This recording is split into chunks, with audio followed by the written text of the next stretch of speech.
If you've ordered a salad in January, February, or March and it has a tomato on it, chances are it's a Mexican tomato.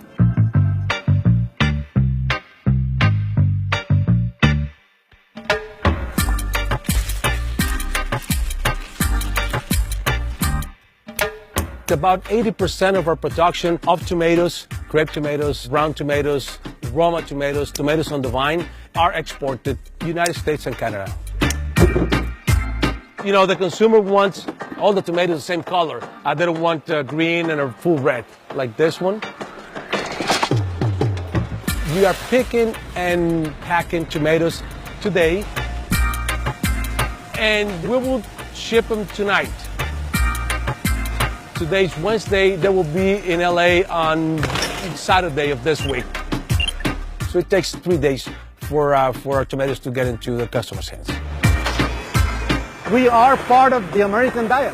What my company grows is part of the daily American diet. And as inconsequential as it may sound to people outside of the industry, for me and I think for people in the industry, it's amazing.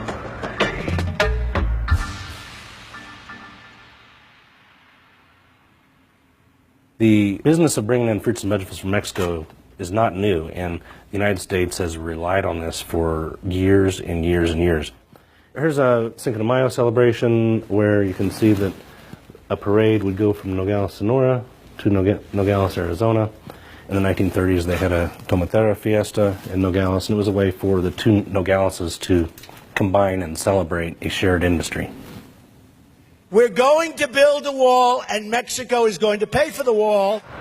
Supposedly Mexico is going to pay for it. Mexico's not paying for it. The U.S. is going to end up paying for it. If you link building a wall to a tariff or import tax, consumers will pay. U.S. consumers will pay. If there's a new tax placed on goods imported into the United States, you can bet there will be a tax in retaliation back from Mexico. So in the end, the American consumer is going to lose both ways, absolutely both ways. And if that happens, we predict that the supply will go down, and yet we have to make predictions for the next year and commit. Right. If it is a large tax that will be passed on to the consumers, a sudden increase in prices, yes, consumption, it's lower at that period, yes. We've grown to take something that used to be a luxury is now taken for granted. And you don't know what you have until it's gone. And I don't think the Mexican produce industry is going anywhere. It does actually look better. Not by a long shot. In the long term, we know that we'll still be selling tomatoes to the American consumer because we've been selling them for over 100 years.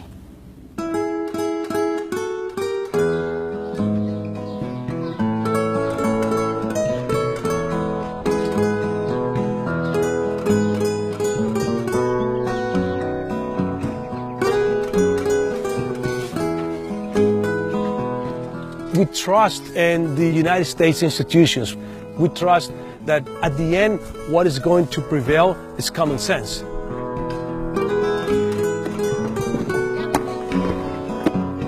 It's important that the consumers know what we're doing.